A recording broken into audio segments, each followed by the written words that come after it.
Men in white. It started in a dark place. There were those who believed it started with a big bang, and those who believed it started with a word from the lips of one man.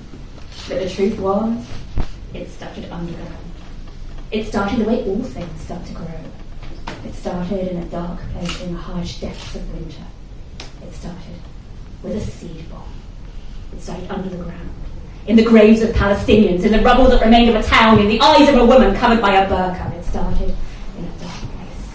It started in the skin of children who laboured in sweatshops, raked through landfills, mined for cobalt. It started in slums without sunlight. It started in a dark place. It started in the guts of fish suffocated by plastic, in the last gasp of a polar bear, in the horn of a rhino prized by poachers. It started when sea levels rose, when the earth was quaking and people fled their homes amid floods and droughts and hurricanes. It started underground, in tunnels dug to protest the cutting of trees and the laying of pipelines. It started with campaigns, petitions, banners and parades. It started in student bars and warehouse parties, at campfires, when battalions were passed around. It started with conversation. It started with education. It started with meditation. It started the way all things start to grow. It started with slowing down. It started with stopping.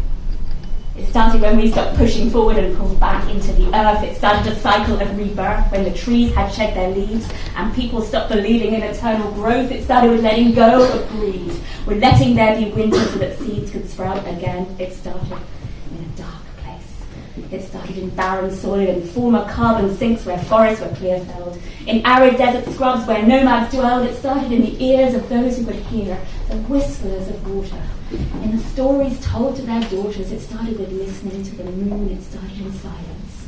It started in unspoken dialects. It started without violence. It started with a vision.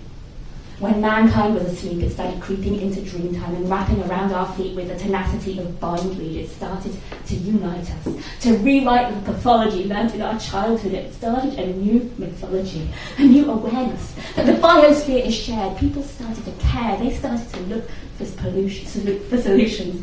It started a revolution. It ended pollution, ended oppression, ended the perception that human nature is cruel and survival of the fittest meant every man for himself. It ended poverty and wealth. It ended war. There were those who believed it would end with a big bang and those who believed there was no end to the damage done by man. But the truth was, it ended the way it all began. Shrank back into the earth, prepared the ground for the future. It ended the way all things cease to grow.